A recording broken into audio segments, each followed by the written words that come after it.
Proverbs chapter 19 verse 9. I expect that when MPP is telling lies, they'll leave it to the younger ones and the junior ones to do. And when the senior ones like Nana Akufo-Addo says that Dumsor was not solved before we came, I heard him say that we could not keep the lights on. How can we run 24-hour economy? In 2016, Dumsor had been solved. Nobody's lights went off in 2016.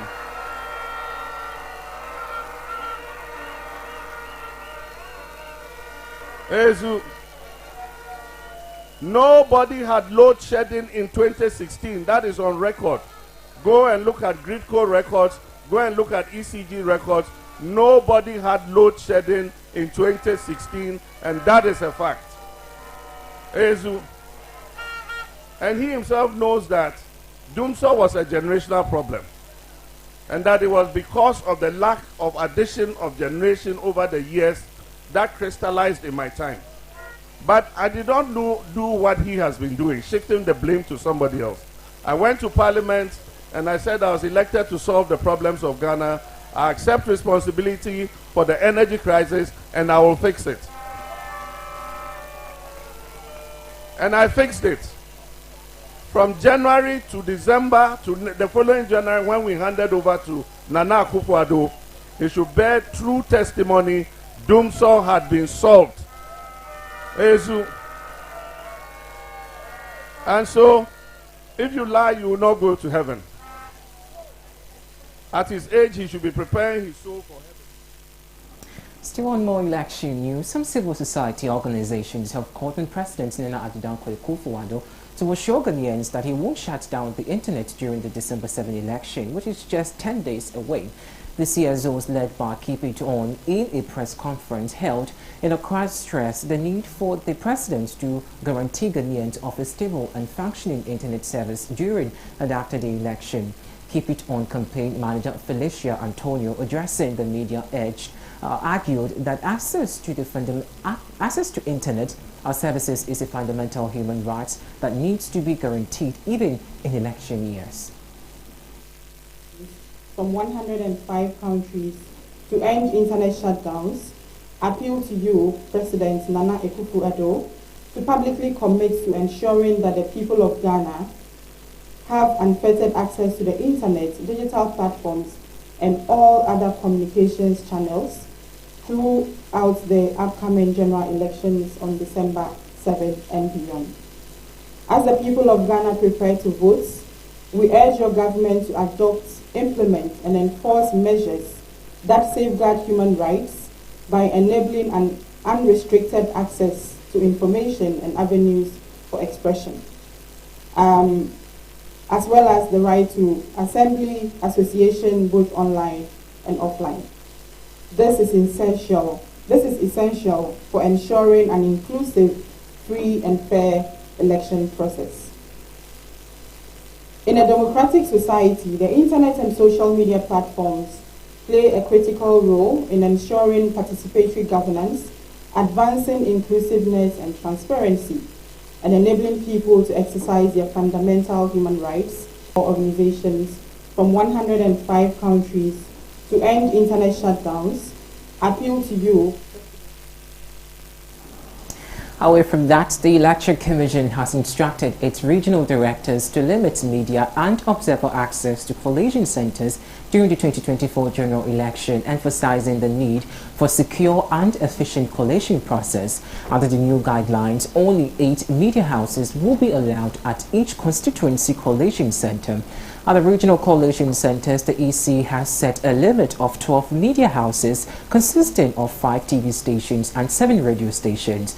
Dr. Eric Bosman-Asare, Deputy Commissioner of the EC, clarified the decision, explaining that the restrictions are intended to streamline the collation process and ensure smooth operations at both constituency and regional levels. He quoted, "We arrived at our conclusion based on our history and the nature of the collation centers. If you are not very careful and you don't manage the centers very well, you may end up having a lot of challenges to deal with. So the Commission believes that this particular arrangement will create a very smooth collation exercise at the constituency and regional level on codes.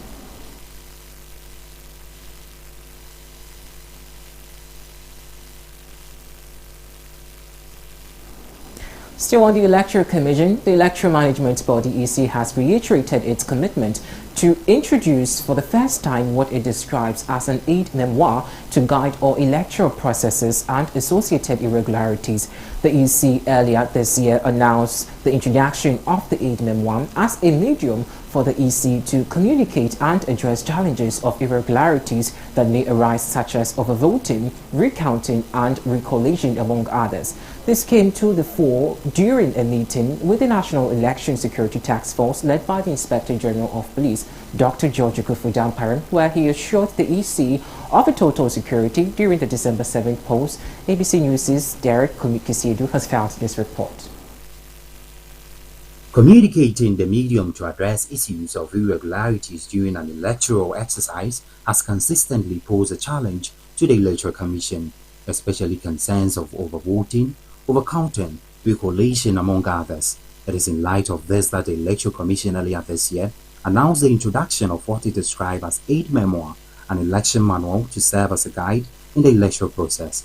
Speaking at the meeting which was held at the EC's headquarters earlier today, the EC's chairperson John Mensah further explained the significance of the aid memoir, especially concerns of overvoting, overcounting, recollation, among others. It is in light of this that the Electoral Commission earlier this year announced the introduction of what it described as aid memoir, an election manual to serve as a guide in the election process. Speaking at the meeting which was held at the EC's headquarters earlier today, EC's chairperson John Mensah further explained the significance of the aid memoir. The various election observation missions, we've developed aid memoirs which are basic instructions on key aspects of our work. And the aid memoirs are instructions that will be posted on the walls at the various centers, right from the polling stations to the constituency, regional and national collation centers. There will be basic instructions that will govern and guide us in terms of the requests for recounts and recollations and so on across the various collation centers. The aid memoirs will also focus on issues such as the correction of errors on the various forms should such arise. And so you should witness this. I believe when you go to our various centers, you will see these instructions posted on the walls which provide clarity to areas that hitherto were considered gray areas. The head of the National Security Task Force, Inspector General of the Ghana Police, Dr. George Akuffo Dampare, in his address at the meeting stated that the task force is more than ready for the December 7, 2024 general elections. All the work that you have been doing, we are aware of it because we have been working each journey with you. And in terms of our preparation, for the benefit of the public and the generality of Ghanaians, we want to also assure them that, in fact, we are over ready as the security agencies in support of the excellent job that you are doing. And we'll do all what it takes, and I repeat, all what it takes to ensure that this country continues to be at peace with herself. And in our readiness, Madam Chair, we want to also say that we will protect every Ghanaian and we will protect every stakeholder in these elections. And more importantly, we will protect you and your staff as they go about their constitutional duty of ensuring that the election is executed to the benefit of Ghanaians. Derek Kumikisiedu reporting for ABC News. Meanwhile, the Coalition of Domestic Election Observers, CODEO, has expressed confidence in the introduction of aid memoir by the Electoral Commission to monitor the elections. This will withdraw or reduce irregularities at the coalition centers. Speaking on ABC News Security and Governance Programs Manager at CDD Ghana, Paul Abrampa, stated that the new measure is a step in its right direction. Do away with misinformation, disinformation, and information distortion, which of course creates an unfriendly environment and increased tension in the election environment. So the Electoral Commission, as I said, has been proactive in that. The Election Security Task Force has been proactive in security management, and so far I can say so good. In fact, I was doing a presentation of incidents recorded so far comparing to 2020 and I think this year recorded so far comparing to 2020 of incidents recorded so far comparing to 2020, and I think of incidents recorded so far comparing to 2020, and I think this year. Still on the Electoral Commission, the Coalition of Domestic Election Observers, CODEO, has applauded the Electoral Commission of Ghana for its proactiveness in the lead-up to the 2024 election. Security and Governance Programs Manager at CDD Ghana, Paul Obrampa, said the EC has been transparent and proactive in information sharing and security arrangements. Our commission, just as usual, has been proactive this year, especially basing and focusing on information sharing on all its activities. It is one of which that it has given a detailed deployment plan of its materials to the various regions. So as far as I'm concerned, one of the issues of election transparency is keeping the public informed of whatever processes, carrying the public along of the process so that there is no ambiguity, there is no misinformation, and there is no distortion of the activities of the elections management. So I think the Electoral Commission this year has been very proactive.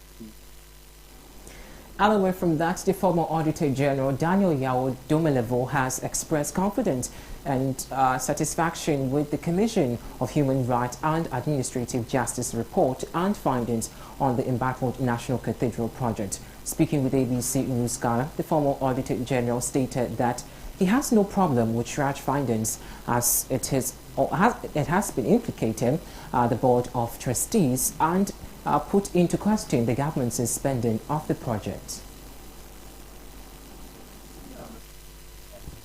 Not to say that they have actually convicted people, but their findings are quite unpleasant.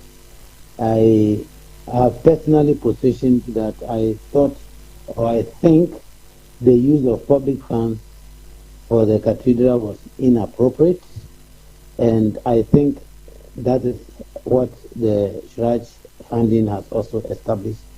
CHRAJ funding has also established.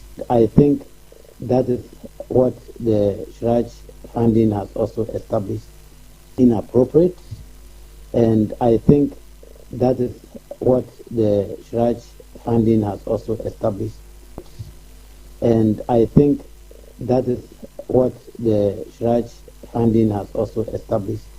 So I have no problem with the findings at all. The findings and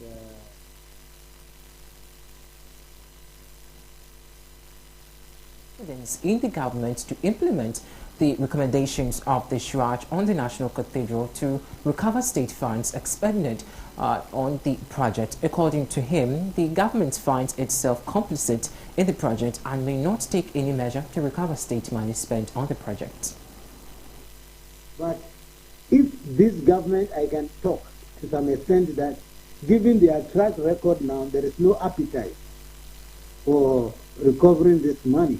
First and foremost, His Excellency the President himself told us that this project was not going to be funded from the consolidated fund. It turned out that that didn't happen. It was funded from the consolidated fund. And I don't have the evidence, but rumors have it that over $50 million have been spent in digging a pit or just a hole, or what we may refer to now as a national swimming pool instead of national cathedral. So if they are at the forefront of doing this, I wonder who they are going to hold accountable. Maybe a next government, I don't know who is going to be the next government, may be able to do that, but the current administration, even if they want to do it, time is not on their side. I wonder if this can be done in between today and the 6th of January. And that's how we wrap up this morning on ABC Headlines. I am Eric Junior Botmelo, ABC.